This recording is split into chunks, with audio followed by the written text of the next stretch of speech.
قل هذه سبيلي أدعو إلى الله على بصيرة أنا ومن اتبعني وسبحان الله وما أنا من المشركين.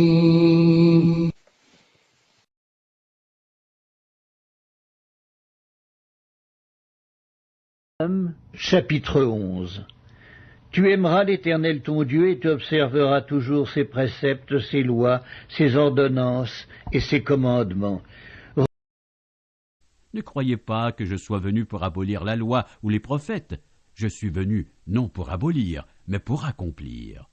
Car, je vous le dis en vérité, tant que le ciel et la terre ne passeront point, il ne disparaîtra pas de la loi un seul iota ou un seul trait de lettre jusqu'à ce que tout soit arrivé. Celui donc qui supprimera l'un de ses plus petits commandements et qui enseignera aux hommes à faire de même sera appelé le plus petit dans le royaume des cieux. Sera appelé le plus petit dans le royaume des cieux. Sera appelé le plus petit dans le royaume des cieux.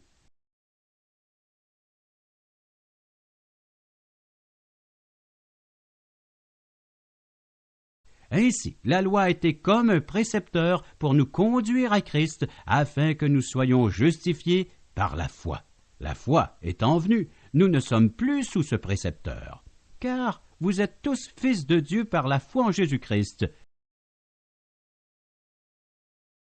L'Éternel parla à Moïse et dit : Parle aux enfants d'Israël, et dis-leur : Vous ne manquerez pas d'observer mes sabbats, car ce sera entre moi et vous, et parmi vos descendants, un signe, auquel on connaîtra que je suis l'Éternel qui vous sanctifie. Vous observerez le sabbat, car il sera pour vous une chose sainte. Celui qui le profanera sera puni de mort.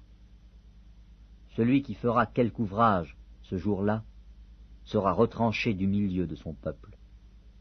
On travaillera 6 jours, mais le 7e jour est le sabbat, le jour du repos, consacré à l'Éternel.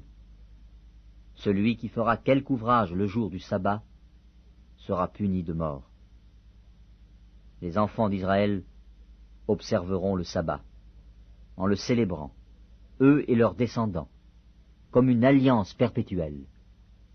Ce sera entre moi et les enfants d'Israël un signe qui devra durer à perpétuité.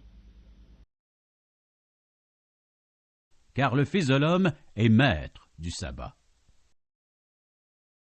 Que personne donc ne vous juge au sujet du manger ou du boire, ou au sujet d'une fête, d'une nouvelle lune ou des sabbats. C'était l'ombre des choses à venir, mais le corps est en Christ. Dieu dit à Abraham : Toi tu garderas mon alliance, toi et tes descendants après toi, selon leur génération. C'est ici mon alliance que vous garderez entre moi et vous et ta postérité après toi.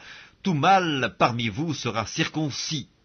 Vous vous circoncirez, et ce sera un signe d'alliance entre moi et vous.